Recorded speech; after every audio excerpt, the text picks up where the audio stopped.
Donc, nous, on en était, alors tranquillement, à peu près ça, c'est-à-dire que on avait créé, euh, on avait créé un front. Donc ça, en fait, il y a beaucoup de choses nouvelles. Je vais vous laisser méditer dessus tout à l'heure. On avait donc créé un sign-up, un formulaire. Alors, je l'ai déplacé. Au début, il était à la racine de l'application, qui correspond à ce que vous pouvez voir. Alors, en l'occurrence, je n'ai pas activé. Attends, 2 secondes. Non, c'était pas ça. npm dev. Donc voilà. Open. Ça correspond à ça, la racine de l'application. Maintenant, j'ai fait des petits changements, donc désolé pour les yeux. Mais ça correspond à ça, en ce sens où si vous regardez l'URL, eh bien c'est ça.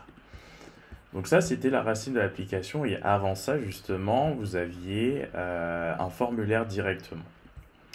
Le truc, c'est que j'ai modifié un peu les choses, c'est-à-dire qu'on est dans SvelteKit et lorsque vous mettez un dossier dans le dossier route, en réalité, ça correspond à créer un nouveau chemin. Donc ça veut dire que là, pour About, j'ai mis un dossier et si vous rajoutez /about, par exemple, eh bien vous arrivez sur la page About. Donc on va un peu la peaufiner cette page-là. Comme ça, vous pouvez voir qu'il y a un plus page.svelte et qu'on met effectivement directement nos markups à l'intérieur, comme ça. Donc ensuite, j'ai envie de modifier un peu les choses. Je vais faire une div class et je vais dire que c'est about page container desktop pour le coup. Hop, ça vous avez l'habitude, je range ces petites choses dedans, je mets un petit style, donc c'est un peu comme Vue en réalité, pour ceux qui utilisent Vue, ou Next, ou Quasar, ou comme vous souhaitez. Et bien là, vous faites un petit About Page Container Desktop, vous dites que la height c'est 100 de la VH par exemple, display flex, et non pas inline, flex, align item center, et justify content center pour que ce soit au centre. Donc voilà, ensuite comme vous pouvez le voir, les informations, alors je vais mettre que c'est about page header, donc en fait j'aurais pu mettre header, hop, et là dedans je vais mettre le header, et d'ailleurs je vais mettre un header ici, hop, about page header, et là c'est un peu mieux, et on peut nester vu qu'on utilise effectivement SAS page header, et là je mets text align center, et comme ça ce sera un peu mieux. Ensuite un petit background color, et là dernièrement c'est un petit white que j'ai mis, comme ça, voilà. Et donc voilà, vous avez la petite présentation. Alors quand même c'est écrit petit pour du P. Je vais faire ça, je vais changer un peu, je vais mettre 18 pixels quand même. Voilà. Donc vous avez effectivement facilement le routing de gérer avec SvelteKit. Vous travaillez dans pluspage.svelte. Si vous n'avez pas besoin de récupérer ou charger des informations particulières, si vous n'avez pas besoin d'utiliser de serveur, etc. Donc vous faites ça comme ça, vous construisez votre petit site de cette façon-là et il sera super bien. Donc nous, c'est pas ça en fait notre intérêt, c'est plutôt de nous dire mais comment on va récupérer les informations utilisateurs qui sont stockées de ce côté-là dans user. Là, nos 4 users, comment on va les récupérer? Eh bien, en réalité, ce que j'ai fait, c'est que j'ai créé un dossier admin. Donc, ça veut dire une route admin. C'est-à-dire que si on vient ici, admin, on arrive sur une route. Et en l'occurrence, là, ça nous dit qu'il y a une erreur 500. Internal error, c'est moi qui ai mis le design.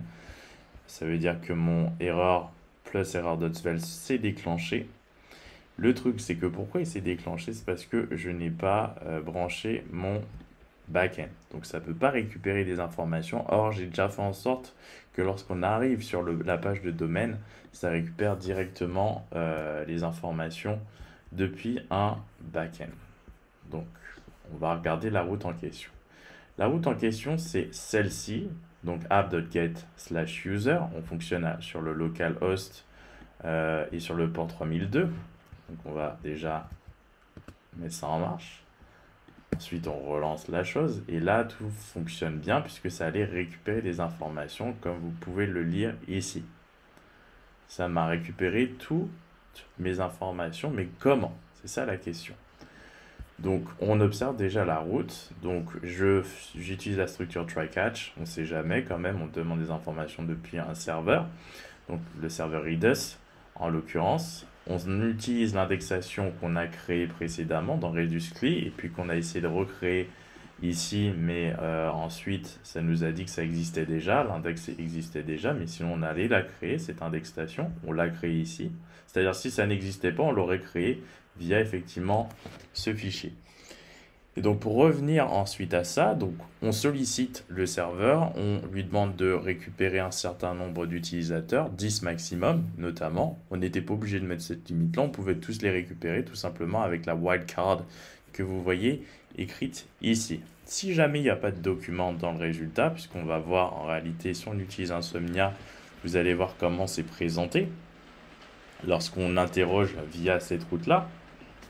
Donc c'est en l'occurrence http://localhost.3002/user et si on interroge ici, vous voyez que ça nous met un total de 4 et ça nous met également comme information documents. Et finalement, c'est ce tableau qui nous intéresse, enfin potentiellement. Donc s'il n'y a rien dans ce tableau, ça signifie qu'il n'y a pas d'utilisateur finalement. Ou on aurait pu dire que si result.total est égal à 0, alors qu'il n'y a pas d'utilisateur, peut-être aussi. Mais là, au moins, on est certain qu'il n'y en a pas si le document ne contient rien. Donc ça, c'est déjà ça. Ensuite, comme vous avez vu, j'ai mis une limite de 10. Mais si je limite à un seul, eh bien, vous allez voir que ça ne va nous retourner qu'un seul utilisateur. Et ainsi de suite. Donc là, je vais remettre ça à 10. J'aurais pu ne rien mettre, ça aurait très bien fonctionné. Tout fonctionne bien. Donc Insomnia, c'est assez pratique pour tester effectivement vos calls API. Donc ensuite, une fois que ça c'est fait et qu'on a bien géré le cas où il n'y a pas d'utilisateur, le cas de l'erreur technique, le serveur qui ne fonctionne pas par exemple, pas de connexion avec la base de données, eh bien on peut retourner avec un status 200, effectivement la réponse. Le status 200, vous le voyez ici, et la réponse, vous la voyez ici.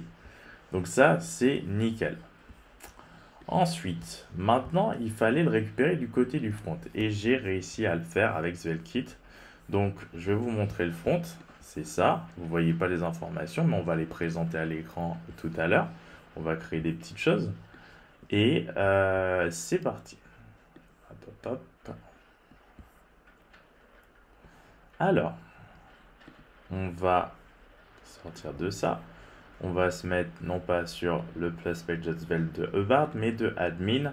Ça veut dire que c'est le chemin sur lequel on se trouve ici et qui récupère ces informations utilisateurs. Ce qui est un peu logique, on va dire que c'est l'administrateur qui peut avoir la haute main sur tous les utilisateurs du site. Et donc, ce qui se passe, c'est que sur notre page, sur le template, ce que vous voyez ici, vous voyez page administrateur.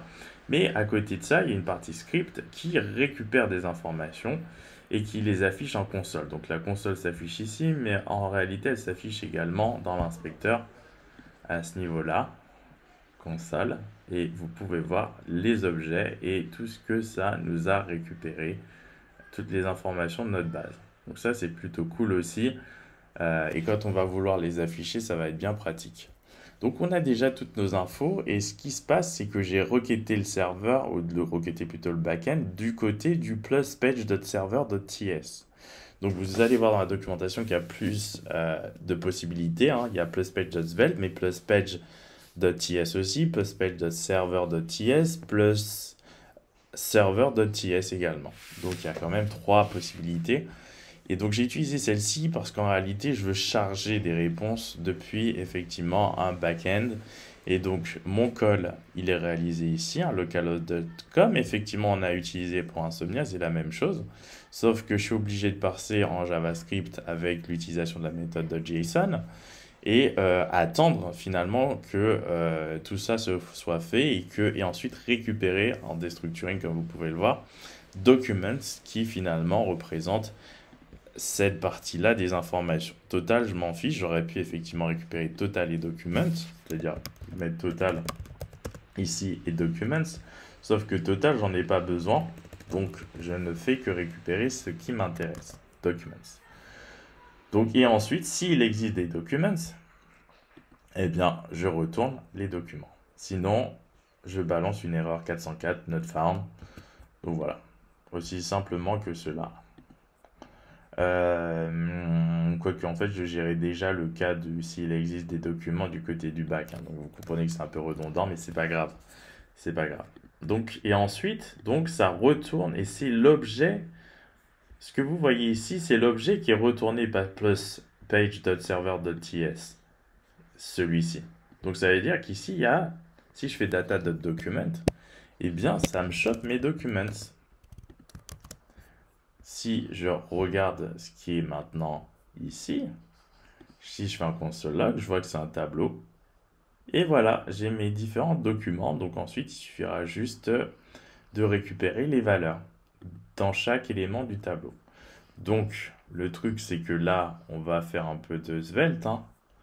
Donc, on va récupérer ça tout de suite. Comme ça va vous permettre de savoir un peu comment ça se fait. On va pas faire un component juste pour ça. On va juste récupérer là pour l'instant, tranquillement, les informations, vu qu'on les a maintenant dans Data.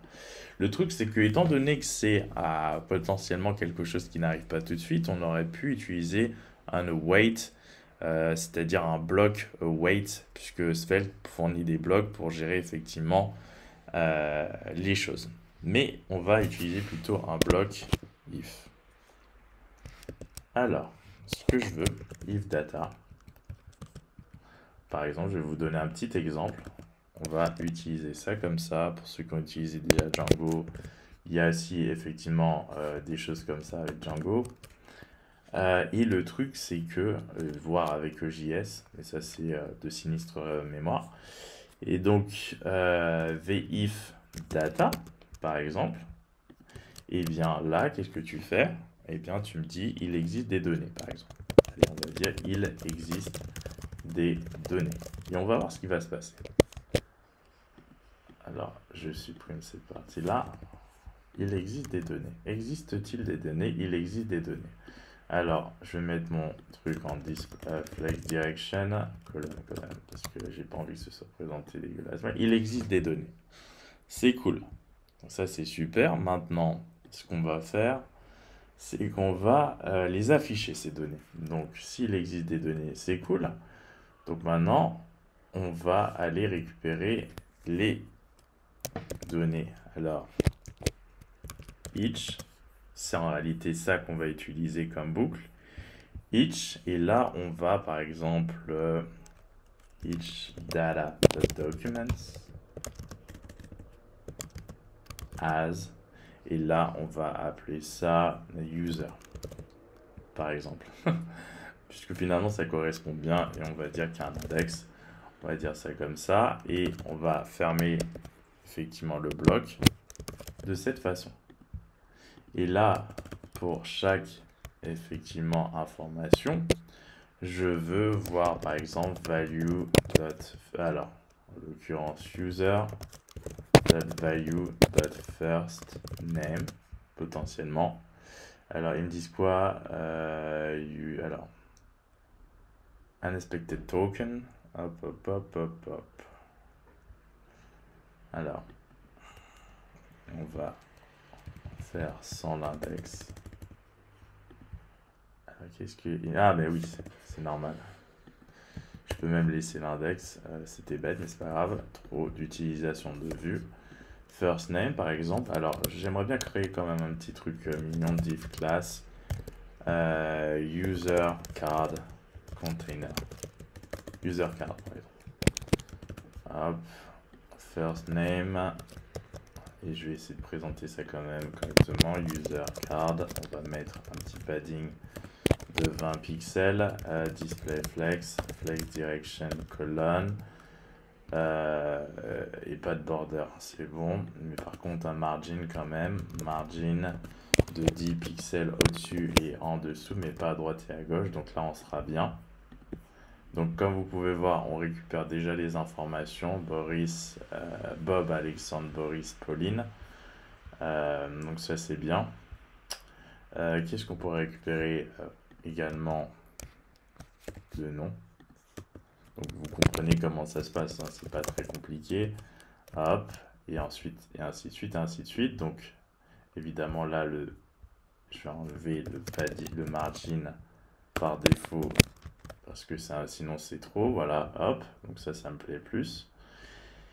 Ensuite, j'aimerais bien entourer quand même la petite carte d'une bordure, border solide ou voire d'un box shadowing plutôt de 1 pixel, 1 pixel, 1 pixel, RG gray. Hop. Voilà, comme ça on voit un peu mieux les choses. Quoique le border c'est pas bon, je préfère un border finalement. Border solide, gray, 2 pixels. Voilà, ça me paraît mieux. Ensuite, le fait qu'ils aient des trucs différents, ça ne me plaît pas. Donc, on va mettre une width de 300 pixels. Au moins, tout le monde a la même chose et la présentation est un peu plus correcte. Donc voilà, on récupère les différents utilisateurs. J'aurais même pu mettre un petit message. Les utilisateurs de votre application.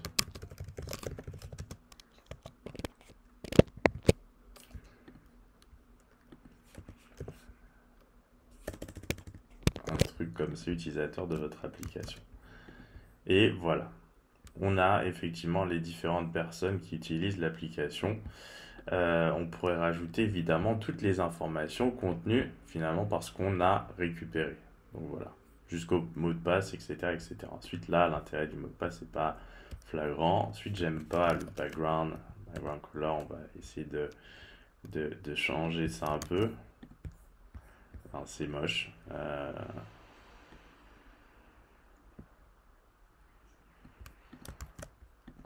Hop, et avec une couleur par exemple white, ça sera un peu mieux. Voilà. Et là, vous avez vos différents utilisateurs. Donc ça, c'était la façon de récupérer des datas depuis le front. N'oubliez pas le pluspage.server.ts, hein, c'est assez facile. Vous faites votre call API dedans. Ensuite, une fois que vous avez la réponse, vous la retournez et c'est toujours un objet qui est retourné. Donc, vous stockez dans un objet. De toute façon, ce sera fatalement un objet. Return objet et dedans, vous mettez par exemple document. Vous auriez pu l'appeler user, etc. hein. Moi, j'ai préféré garder le même pour histoire pour faciliter les choses. Mais donc, voilà. Et si jamais il n'y a rien, 404 not found. Donc, ça, c'est assez classique. Il suffit que je vous montre ça. On se trompe dans le call et là. 500 internal error, donc ça, bon, ok. Donc ça vous affiche de toute façon dès que le style de l'erreur, hein. Mais pour le not found, il n'y a même pas une histoire de ça, ça a tout de suite procédé avec l'erreur qu'on avait d'une certaine façon anticipée du côté du back-end, puisque rappelez-vous que ça renvoie déjà des erreurs. Donc le 404 not found, je pense que ça risque pas d'arriver non plus, puisqu'il y aura toujours quelque chose. En tout cas, ça, c'était pas nécessaire à mon sens, puisque c'est déjà géré du côté du serveur. Voilà, donc là il suffit de remettre effectivement le bon et on a toutes nos informations tranquillement. Hop, hop, hop. Donc voilà, on a toutes nos petites informations. Donc on va arrêter la vidéo pour cette partie, on reprendra juste après.